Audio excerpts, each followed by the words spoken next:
इस श्राप से इंद्र के शरीर में बन गई थी 1000 योनियां। हिंदू धर्म से जुड़ी पौराणिक कथाओं में से ज़्यादातर हमने पुरुष पात्रों के बारे में ही सुना है, चाहे रामायण की बात हो या फिर महाभारत काल की। पुरुष पात्रों का गुणगान हमने किसी महायोद्धा या अवतार के रूप में ही सुना है, लेकिन इस पौराणिक कथाओं में ऐसी कई महिलाएं पात्र थी जिनकी भूमिका के वर्णन के बिना ये कथाएं अधूरी रह जाती है।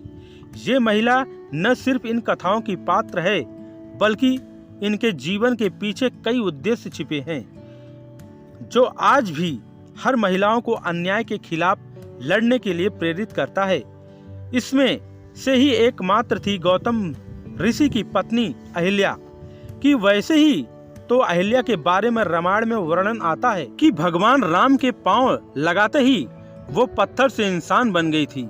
लेकिन वो पत्थर कैसी बनी और अहिल्या कौन थी?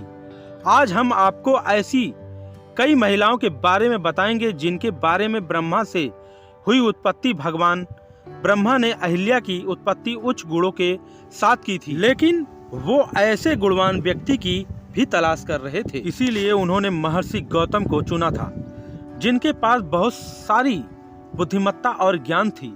इसीलिए उन्होंने महर्षि गौतम को अहिल्या के बड़े होने पर अपने साथ ले जाने के लिए कहा था। जब अहिल्या बड़ी हुई, महर्षि उन्हें लेने के लिए भगवान ब्रह्मा के पास पहुँचे। तब ये बात का निर्णय लिया गया कि अहिल्या की शादी किसी साधु से ही होगी। अहिल्या की शादी तब भगवान ब्रह्मा ने एक शर्त रखी, जो भी सबसे पहले दुनिया के एक चक्कर लगाकर उसके पास आएगा, ब्रह्मा अहिल्या की शादी करवा देंगे। सभी देवता और ऋषिवर दुनिया का चक्कर लगाने के लिए निकल जाते हैं। तभी एक घटना घटित होती है। अहिल्या ऋषि गौतम कामधेनु गाय के प्रसव कराने में मदद करते हुए देखती है। वो उस गाय के प्रति उनका समर्पण और प्रेम देखकर उनसे शादी करने की इच्छा जताती है। अहिल्या और महर्षि गौतम की शादी हो जाती है, लेकिन सभी ऋषिवर और देवता इस शादी से बुरी तरह जल जाते हैं। लेकिन कहते हैं कि इंद्र देवता को अहिल्या बहुत पसंद थी। ब्रह्मा जी ने जब इस अहिल्या को बनाया था, तभी से इंद्र अहिल्या के पीछे पागल थे। किंतु इंद्र देवता को यह स्त्री जब नहीं मिली तो उन्होंने अपनी कामवासना शांत करने के लिए एक जाल रचा था और उस जाल में वह खुद फंस गए थे। एक बार गौतम ऋषि की अनुपस्थिति में देवराज इंद्र उनका वेश लेकर आश्रम में प्रवेश कर अहिल्या के सामने प्रणय निवेदन करते हैं। अहिल्या इंद्र की असलियत जानने के बाद भी उनके साथ संबंध स्थापित करती है। कई जगह इस बात का उल्लेख है कि जब अहिल्या यह जान लेती है कि उनके पति के वेश में इंद्र उनके सामने प्रणय निवेदन कर रहे हैं, तो उन्हें इस बात पर घमंड होने लगता है कि स्वयं इंद्र उनके प्रति आकर्षित हुए हैं। इसी कारण वे संबंध स्थापित करने की अनुमति दे देती है।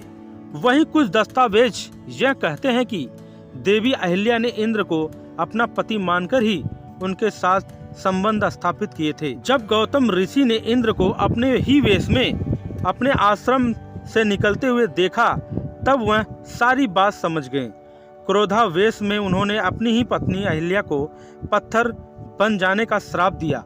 गलती न होने के कारण भी उन्होंने ऋषि का श्राप स्वीकार करके पूरी जीवन पत्थर बनकर गुजार दी। जब ऋषि का गुस्सा शांत हुआ और उन्हें अपनी गलती का एहसास हुआ, तो उन्होंने अहिल्या को आशीर्वाद दिया कि भगवान श्री राम के चरणों को छूकर वो इस श्राप से मुक्त हो जाएगी। क्रोध से भरकर गौतम ऋषि ने इंद्र से कहा, मूर्ख, तूने मेरी पत्नी का स्त्रीत्व भंग किया है।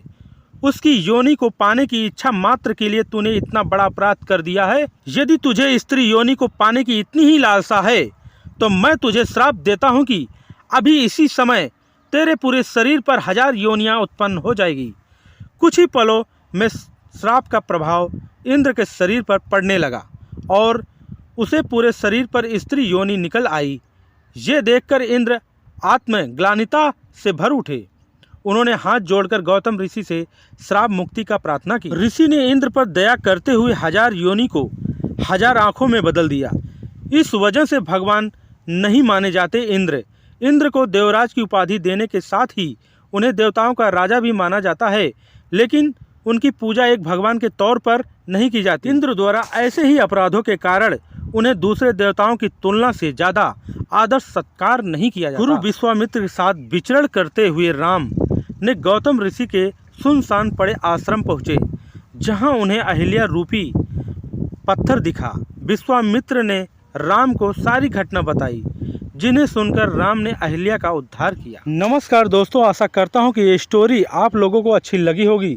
अगर अच्छी लगी होगी तो मेरे वीडियो को लाइक कर देना और चैनल को सब्सक्राइब कर देना, ताकि नेक्स्ट वीडियो आप लोगों के पास आसानी से पहुंच सके। मिलते हैं दोस्तों किसी नेक्स्ट वीडियो में, तब तक के लिए धन्यवाद।